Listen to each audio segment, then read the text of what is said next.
pagi Bapak Ibu dan teman-teman sekalian.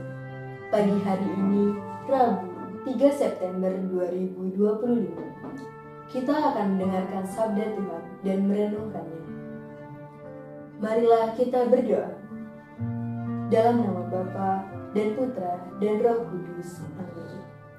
Semoga Tuhan beserta kita, sekarang dan selama-lamanya.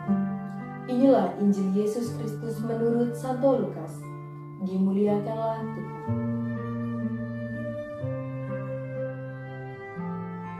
Setelah meninggalkan rumah ibadat di Kapernaum, Yesus masuk ke rumah Simon. Ibu mertua Simon demam tinggi dan mereka meminta kepada Yesus supaya menolong dia. Lalu ia berdiri di sisi perempuan itu dan menghardik demam itu. Dan demam itu pun meninggalkan dia. Perempuan itu segera bangun dan melayani mereka. Ketika matahari terbenam, semua orang membawa kepadanya kerabat-kerabat mereka yang menderita macam-macam penyakit. Ia pun meletakkan tangannya atas mereka masing-masing dan menyembuhkan mereka. Dari banyak orang keluar juga setan-setan sambil berteriak, "Engkaulah anak Allah." Namun ia menghardik mereka dan tidak memperbolehkan mereka berbicara, karena mereka tahu bahwa dialah Mesias. Keesokan paginya, Yesus berangkat dan pergi ke suatu tempat yang sunyi. Ketika menemukannya, mereka berusaha menahan dia, supaya janganlah meninggalkan mereka. Namun ia berkata kepada mereka, "Untuk kota lain juga aku harus memberitakan Injil Kerajaan Allah, sebab untuk itulah aku diutus." Lalu ia memberitakan Injil dalam rumah-rumah ibadat di tanah orang Yahudi. Demikianlah sabda Tuhan. Terpujilah Kristus.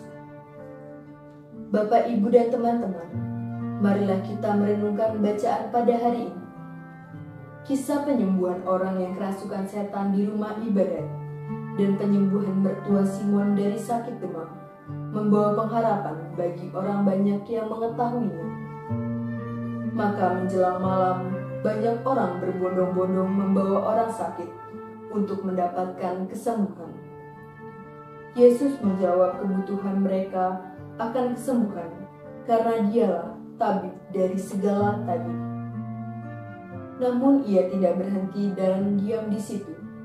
Ia meninggalkan mereka bahwa di kota-kota lain juga dia harus memberitakan Injil Kerajaan Allah. Yesus tidak membiarkan diatur oleh kebutuhan orang dan kesembuhan fisik atau kesuksesan dalam karya penyembuhan. Dia setia pada misi yang diterimanya dari Bapa yang memberitakan Injil Kerajaan Allah. Dari peristiwa ini, kita dapat belajar bahwa kadang kita mau menerima mukjizat Tuhan berupa kesembuhan dari penyakit, tetapi kita tidak membiarkan hidup kita menjadi sarana bagi Tuhan untuk menyembuhkan orang lain. Atau kadang kita menginginkan Tuhan hanya bekerja untuk kita dan memprioritaskan keluarga kita. Sakit dan sehat adalah pengalaman manusiawi yang perlu kita alami. Kesehatan juga kita terima adalah berkat yang harus kita syukuri. Sakit dan penderitaan adalah juga kenyataan hidup yang harus kita terima sebagai tanda kerapuhan dan tidak keberdayaan kita. Namun, dalam pengalaman sakit dan sehat itu, kita tetap percaya dan memuliakan Allah. Kesembuhan rohani dan iman pada Allah lebih utama daripada pengalaman kesembuhan dari sakit. Allah lah yang harus kita temukan dahulu, lebih dari kesehatan atau kesembuhan dari penyakit. Marilah kita berdoa. Ya Bapa, limpahkanlah kesembuhan kepada kami yang sakit, yang merindukan mukjizat kesembuhan dari-Mu. Amin. Demi Kristus Tuhan dan Juru Selamat kami. Amin. Kemuliaan kepada Allah Bapa dan Putra dan Roh Kudus, seperti pada permulaan, sekarang, selalu, dan sepanjang segala abad. Amin.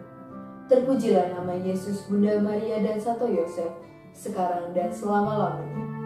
Santo Fransiskus Xaverius, doakanlah kami. Amin. Dalam nama Bapa dan Putra dan Roh Kudus. Amin. Terima kasih, Tuhan memberkati.